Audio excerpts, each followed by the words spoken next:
everyone, welcome back to my channel. And for today's video, I'll be sharing with you the breakfast that I am preparing for my family here in Pakistan. They call it actually nashta.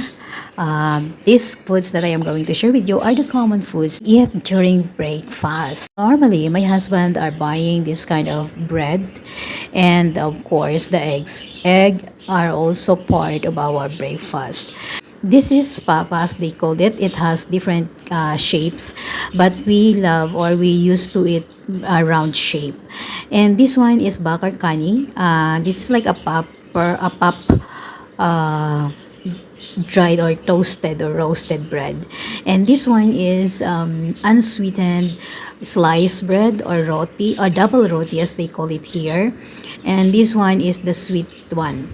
So we have two because my mother-in-law doesn't eat unsweetened. So we have to buy one for her and one for us. These papa or pape are very common, especially in the city areas. And I'm not sure about those who are living in the rural area or far villages if they are also eating this kind of breakfast. So these are the breakfasts that we have for a week, but actually that is just a part of our breakfast. We have a banas, the chocolate bar. This is aloo or potato salan, puri, chole or chola as they called it, suji ka halwa. This is called halwa puri. Sometimes I cook this kind of food at least 2 times a month or once a month. Consider this kind of breakfast unhealthy because it's cooked deep fried. So once a month is more than enough. Of course, with the tea.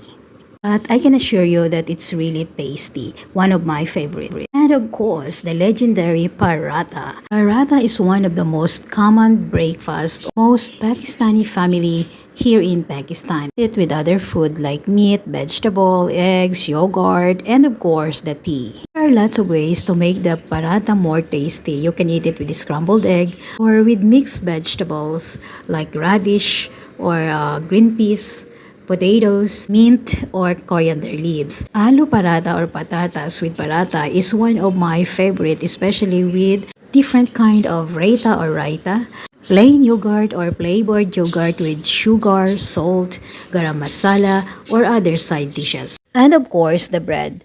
I think this kind of breakfast is not really common here in Pakistan, especially for those commoners or very traditional kind of family or not really well-to-do family. Especially for those unfortunate or poor people, they rather eat paratha, roti, or naan than this bread.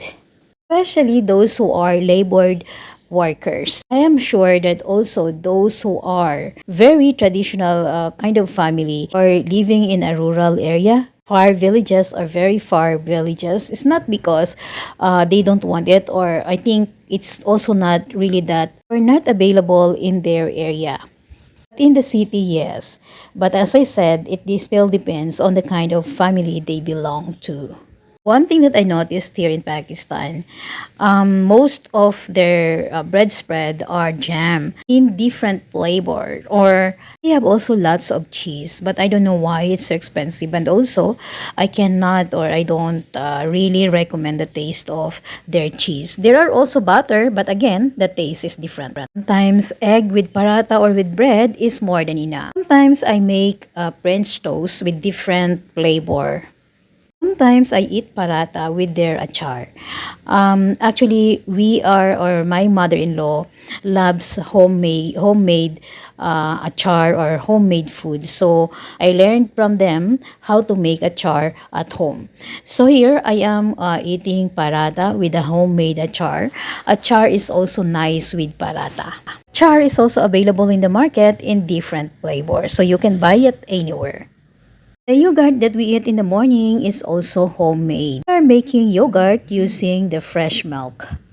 And of course, eggs are part of our breakfast here. Sometimes it's very expensive, sometimes it's cheap.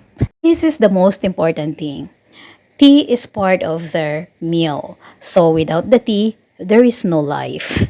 Tea is life here in Pakistan. Tea with milk is the common tea here in Pakistan. But yes, you can add some flavor if you want. Basically, they just make tea with tea powder, milk, and sugar. That is just the common tea that you can see in any home or outside on the street. And if you want some flavor or aromatic flavor with your tea, some restaurants or some houses or some provinces or areas here in Pakistan are offering tea with flavor. Yes, you have choices. And of course, it depends on which place are you in here in Pakistan. But here in Karachi City, there are restaurants or there are families that offering tea with flavor. And you can also make it at home. Usually in the kitchen of Pakistani family, these flavor are available. So it's up to you on how to make, and if you want to add it, yes, you can make tea by adding some flavors like cardamom or other dried fruits that can add taste or nice taste or aromatic flavor to our tea. To make it tastier, having a nice and tasty smell. So it's up to you. This thing, as I said, is available in their kitchen. But of course, it depends. But as I notice, these kind of things are always available here in our home as well. But I don't do much things in the tea. Sometimes I do for a change, but that is rare. We just want just simple. By boiling the tea powder, or they call it chai pati, with milk, fresh milk or powdered milk, with sugar or honey. It's up to you. Since I am Filipina and my kids loves Filipino food as well, so we prepare coffee. We drink sometimes tea, but my in-laws and my husband's loves tea. So whenever also the relatives or visitors comes at home, so I made or I prepare tea for them. So guys, those foods that I showed you are just the common food that Pakistani family are preparing for their breakfast or nashta. This is all for today, and thank you so much for watching. Please don't forget to subscribe and click the notification bells. I hope to see you on my next video.